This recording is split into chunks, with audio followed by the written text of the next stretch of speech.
This episode of Techno Buffalo is brought to you by GoDaddy. What's up, everyone? Welcome back to the episode of Rumor Roundup. I'm your host, John Rangers. The show where, quite obviously, we take all the tech rumors from the week and we serve them up to you on a silver platter of rumors so you have an idea of what could be coming, what might be coming, what has potential to possibly come sometime in the near future. Up this week, next generation Galaxy Gear might be ditching Android and going Tizen. The Galaxy S5 is going to be getting fingerprinty for a whole new reason. And speaking of fingerprinty, a MacBook Touch might be coming sooner than you think. So Rumor Roundup, let's start just rounding things up in our Pokeballs.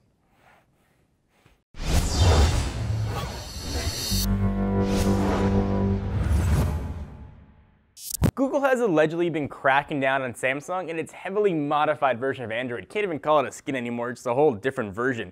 And it looks like the next generation Galaxy Gear could be the first bit of leverage Samsung has to the market to fight back by using its very own Tizen OS on its next iteration of its smartwatch. Virtually no other details are provided though, although the rumor would suggest Samsung is ready to make a bigger Tizen push. The open source software has endured, let's just say, a rough-ish start, but Tizen has gained 15 new carrier partners around the world, including Sprint in the US, indicating a pretty big push could be coming relatively soon. So the story goes, according to a report from late January, the first Tizen smartphone isn't expected to be available until the second half of 2014. With Samsung's Unpacked 5 press conference set for next week, though, perhaps we'll get the first glimpse of what Samsung might have in store. Clearly, the Gear hasn't been setting the world on fire, so it does stand to reason that Samsung wants to bring the big guns out for its next iteration. It looks like Tizen might be packing some serious heat. So what do you guys think? I know you might like sideloading apps in your Galaxy Gear turning into a full-fledged naked Android, but those days might be long gone. You might look back at the first generation Galaxy Gear wistfully and all of its hacking awesomeness and think, what is this operating system? Presumably, though, Tizen would have to talk to Android and back and forth since it obviously would work with their Android smartphones. Or perhaps some crazy Galaxy S5 powered by Tizen. All you Android fans are out of luck. That one's not going to happen. Not going to happen. It will be interesting to see what Samsung does. They sort of walk the line with two operating systems, whether it's Tizen or Android, even perhaps a Windows Phone, rumors of a new Windows Phone device coming from Samsung relatively soon. So who knows? Mobile World Congress, you'll see it's a theme throughout this episode, is coming very, very soon. So cue the Apple did it first comments. Sources speaking with Sam Mobile have confirmed the Galaxy S5 will sport a fingerprint sensor built right into the home button. Previous reports suggested that the sensor would actually be built right into the actual screen, which you could just push your finger anywhere on there, but sources say that's not going to be the case. Maybe we'll see that in the next generation. So the sensor is going to be included in the handset's home button. Supposedly it will work in a swiping manner, meaning you'd have to swipe your entire pad of your finger like this across the home button for it to register, similar to like you've seen on the iPhone 5S. So like the 5S, the upcoming flagship will allow users to register multiple fingerprints. And Sam Mobile was told that even they would assign different fingerprints to different tasks, such as an app shortcut, which actually sounds pretty awesome. Imagine using your thumb to launch, to unlock the screen and your forefinger to launch another application. It would be kind of cool to see. This implementation will also allow S5 users to take advantage of a new personal folder and private mode, which are designed with security in mind. So use your finger, open your own stuff. Someone else uses their finger. If you give access to them, they can see just a blank phone. So supposedly, to open and close your personal folder in private mode, you need to just swipe your registered finger over the home key after tapping on the home key, and Sam Mobile went on to explain. They've apparently have pictures of this and how it's been implemented, but conveniently, they don't want to share them. They don't want to spoil the excitement before Unpacked 2014, which again is coming very, very, very soon. Supposedly also we'll see actual physical buttons instead of on-screen buttons in the Galaxy S5, so I'm kind of happy. Mobile World Congress is only a few weeks away, so we'll know for sure soon enough. It makes sense. Fingerprint scanners seem to be the en vogue thing, and Samsung likes to sort of be, at least if not on that cutting edge, near that cutting edge. Having it built into the screen would have been awesome, but certainly something cool has got to be for the next iteration. So it looks like Galaxy S5 will bring some extra security in the form of this guy. It's already a fingerprint magnet. Might as well put it to good use.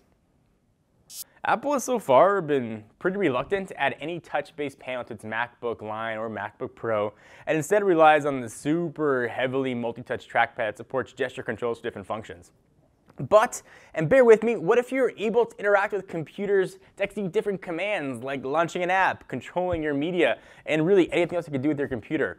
What if the area where your keyboard rests is actually a blank space and you moved close enough to touch it, at which point a keyboard could just appear by magic? Apple recently applied for a patent that may make these options a reality. Now, we've seen these sort of dual screen things before. It's never been done very eloquently. First spotted by the sleuth over at Apple Insider, the patent titled Housing as an I/O Device describes using the entire area of a computer's body as an area that can accept touch input throughout the entire thing. So the one or more sensors can be configured to sense inputs, such as through touch or via a wall of the housing, Apple's patent says. The patent gets way more technical. I'm not going to bore you with all the minutiae details, but it could seem kind of cool. So imagine sort of a keyboard that can interact with the application that you're using. So imagine having iTunes open, all your music controls are right there. Imagine wanting to type and as your fingers get near, a keyboard shows up. So one of the problems, obviously, lose the tactile clickiness of actual buttons, but it could be really awesome for music creators, DJs, for example, video editing, perhaps pen input. All kinds of other things are really cool that could happen with this. Apple may never implement any of these options, though, although we see it's at least considering adding more controls to its laptop computers than are already available, which is kind of nice to see. So patents get filed all the time. I wouldn't hold your breath, this is going to come to market, but a MacBook Touch, it does sound kind of cool. Maybe it could go along with a MacBook Air and a MacBook Pro, a new third line. We used to have, the MacBook, the MacBook Air, and the MacBook Pro, so Apple's done 3 lines before. Perhaps this might be the one that does some touchy screens, and maybe they'll even make it in black. I did love that old black MacBook. Anyway, guys, what do you think? Would you use a MacBook Touch? Would you not use it? It seems kind of crazy to me, but a touch screen on my phone seemed crazy to me a couple years ago too, so things could change. Let me take a break from the rumors for just 1 second to thank our friends and sponsors at GoDaddy. They want to remind you that it's go time, and GoDaddy is here to help you kick butt online. Start your website today with a $2.95.com. Visit GoDaddy.com, enter promo code TECHNO295 to get your .com address for just, you guessed it, $2.95. Some limitations might apply, so see the website for details. Let's say you want to get JohnInTheShower.com. You can go ahead and just pick that on up. Or LucyFartsAllTheTime.com. You can pick that one up too. Ton of URLs available, $2.95 for the .com of your choice. Again, enter code TECHNO295.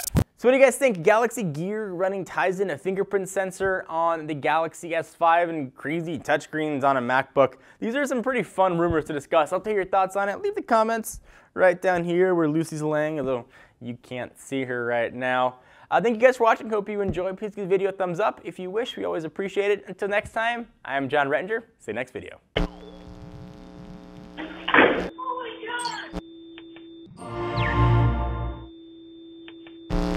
What's up, everyone? Thank you for watching that video. If you want to see more of the latest and greatest tech news, you can subscribe to our main Techno Buffalo channel by clicking the button right down below in my pants region, or click on the buttons to your right to see more videos.